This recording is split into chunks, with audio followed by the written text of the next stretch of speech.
Saya mau dengar dulu dari para nelayan, biar Bapak Ibu akademisi juga lebih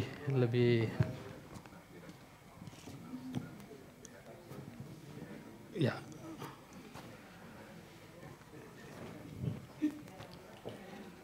Terima kasih. Assalamualaikum warahmatullahi wabarakatuh. Waalaikumsalam warahmatullahi wabarakatuh. Para narasumber yang kami hormati, seluruh yang hadir, yang berbahagia. Sebenarnya kedatangan kami sama-sama di Forum Demokrasi ini memang karena keresahan, ketakutan, karena adanya isu bahwa jaring ini akan digusur.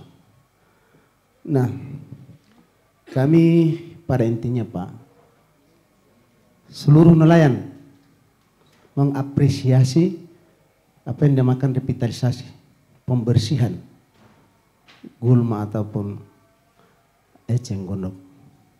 Tidak ada keberatan Pak. Karena memang hal ini pun adalah merupakan harapan kami. Karena dalam pembudidayaan itu mengganggu sekali Pak. Nah, yang berikut dari semua apa yang disampaikan oleh narasumber ini, kami merasa berterima kasih Pak. Dan ini merupakan secercah harapan bagi para nelayan yang ada di Danau Limboto. Karena apa? Ternyata apa yang kami harapkan itu sudah kami dapatkan sosialisasinya di sini. Karena selama ini sosialisasi di sana cuma penggusuran Pak. Olehnya kami datang ke sini karena keresahan itu. Sehingga Pak Dahan datang langsung kami sampaikan itu. Dan ini sudah ada titik terangnya bagi kami.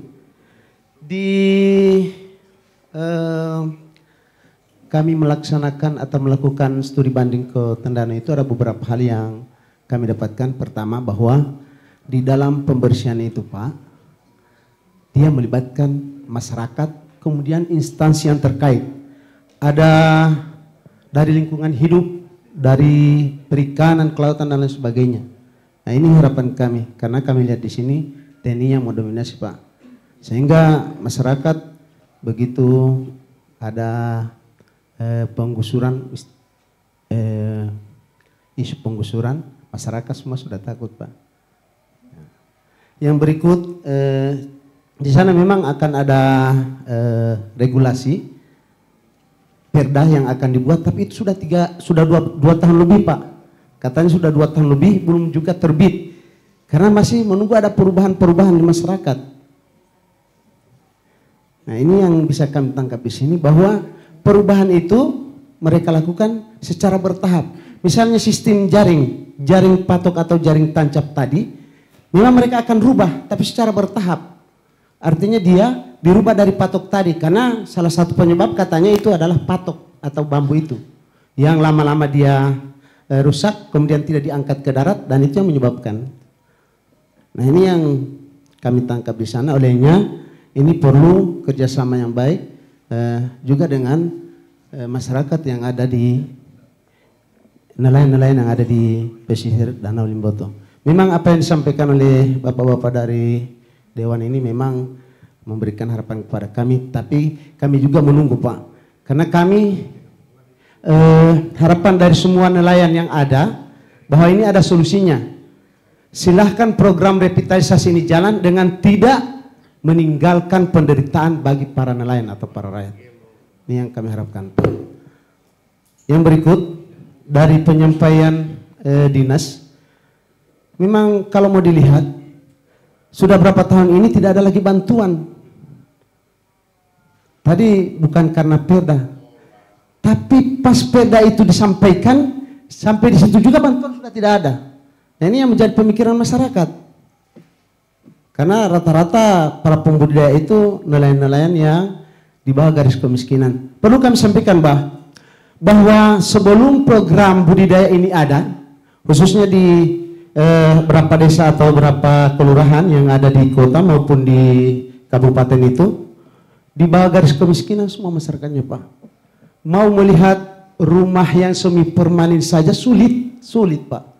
Tapi kalau kita lihat sekarang, semua para pembudidaya itu boleh dikatakan ekonomi mereka sudah meningkat. Bahkan sudah ada yang ada mobil di depan rumahnya. Nah, ini yang perlu diperhatikan.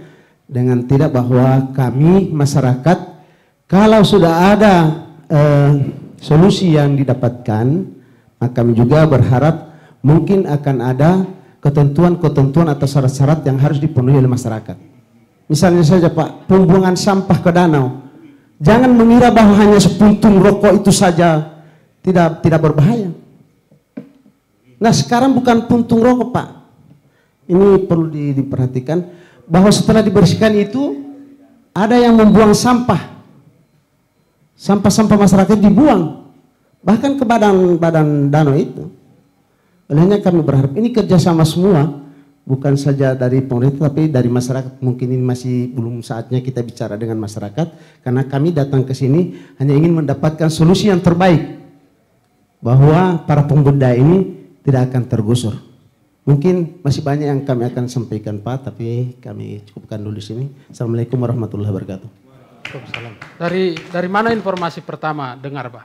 Kalau informasinya ini sudah lama juga Pak. Cuman dari penyampaian waktu itu di warung kopi Pak Kaban ada hadir menyampaikan itu, tapi masyarakat tidak semua yang hadir, hanya perwakilan-perwakilan. Olehnya karena memang merubah perilaku masyarakat itu, apalagi kami sebagai nelayan Pak agak sulit sekali.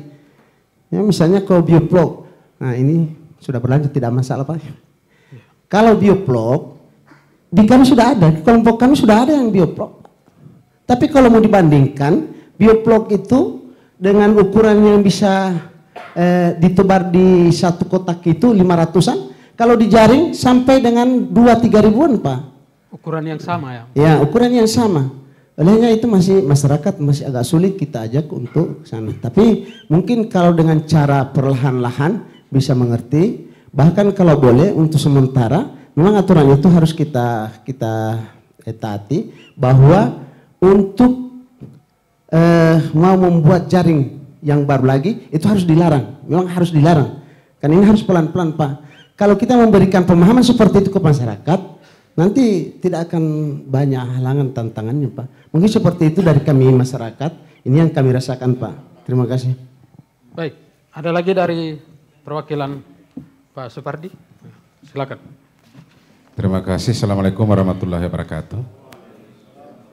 Yang kami hormati Pak DPRD Provinsi Padang, Pak Sekda, Pak mantan lurah kami ini Pak Kaban. Bapak Ibu yang saya hormati, kami langsung saja. Memang penjelasan tadi berbagai macam problem dan pemahaman masalah Danau Limboto. Dan ini butuh sama-sama kita sampaikan baik lewat publik maupun seperti sekarang ini. Jadi persoalan Danau Limboto ini yang paling urgent sekarang adalah nasib nelayan. Memang pengalihan ke bioflok itu, kalau nelayan di kota, itu lahannya agak susah. Lahan di kota itu, lahan halaman rumahnya saja agak sulit, apalagi biofloknya. Jadi ini pertimbangan khusus untuk daerah kota. Terkecuali ada alternatif. Misalnya di pinggiran danau atau ada satu lahan yang dibuka khusus untuk itu. Karena bicara bioflok di wilayah Danau Limboto, apalagi di Kota Barat, itu agak susah. Jadi mungkin halamannya bukan besar-besar. Tapi mereka nelayan ini, saya juga mantan nelayan Pak. Jadi persoalannya adalah bagaimana menghitung kehidupan, bukan peliharanya. Kalau cuma pelihara boleh saja itu alternatif. Menghitung bagaimana membiayai hidup itu untuk anak istrinya dalam pendapatan sebulan. Kalau kita hitung bioflok 1.500 satu kotak. Nah ini berapa keuntungan? Mungkin ada keuntungan, tapi kalau itu sudah fokus pekerjaannya di situ. Hitungan nelayan adalah bagaimana menyelesaikan hidupnya dalam sehari, dalam sebulan, ditunjang oleh budidaya itu. Jadi ini yang jadi pertimbangan-pertimbangan. Memang kalau kita beralih, merubah perilaku, oke, tidak ada masalah. Cuma kan harus pertimbangan ekonomi tadi. Kita tidak hanya sekedar beralih, tapi juga bermanfaat bagaimana. Karena tidak ada pekerjaan lain dari nelayan, hanya itu.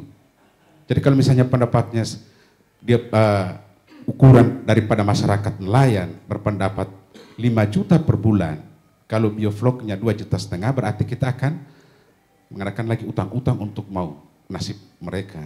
Jadi saya minta ada pertimbangan yang mereka bertahan bukan karena besarnya, tapi mereka adalah berpikir itulah penghidupan. Mereka tidak bergantung ke orang lain lagi.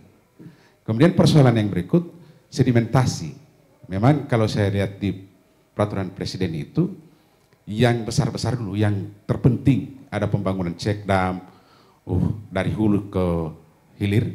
Memang ini persoalan yang, tapi memang saya baca perda itu, saya ketemu dengan Pak Kaman di rumah makan, menjelaskan itu, karena perda itu jelas melarang. Jadi ini yang menjadi ketakutan nelayan, sehingga alhamdulillah Pak Sekda ada di sini, Pak Sekda Kota. Saya tidak tahu Pak Kadis masih ada ikan di kota ini. Kepala perikanannya tidak ada atau tidak diundang Pak Hadi ya? Diundang. Karena kami nelayan. Yang jelas setelah kami berkunjung, berdiskusi, itu hanya berbicara tentang sama dengan jawaban Pak Kadis tadi. Saya ini baru di sini. Ini jawaban yang sangat tidak bertanggung jawab. Karena saya lihat soal perikanan ini rakyat kota itu dikorbankan. Dan mereka menjawab, ini perda provinsi. Ini ada, alhamdulillah ada anggota DPRD Kota Gorontalo dan kami didampingi anggota DPRD Kota Gorontalo. Alhamdulillah dengan adanya Padhan, beliau sangat penting walaupun diputus satu tahun, dituntut 1 tahun. Kami sudah khawatir jangan sampai Padhan tidak mau datang. Tapi alhamdulillah beliau datang. Nah, kami bersemangat karena memang persoalannya peduli rakyat. Kami sudah banyak hubungi anggota DPR, tapi alhamdulillah kami melihat anggota DPR yang mewakili rakyat. Tapi banyak rakyat yang diwakili tapi mereka tidak tahu. Yang berikut Pak Hadi, memang diskusi ini dilanjutkan. Karena jangan sampai di sini lagi ada peninjauan perda itu. Kami akan ikut. Kalau saya perlu Pak Kadis dari kabupaten, di Tondano itu perdanya kabupaten. Mereka akan coba mencetus perda kabupaten. Cuma kan ini ada status nasionalnya. Memang di Danau Tondano itu diwajibkan dulu. Karena memang kalau kita beralih ke bioflok, itu anggarannya besar. Pemerintah tidak mampu. Nah untuk menunjang itu, para nelayan di sana diberikan waktu. Kalau sudah tidak boleh tambah lagi, tidak usah. Nanti akan patok itu sudah rusak, ganti baru. Tapi beralih ke rakit. Itu yang lebih pas di sana.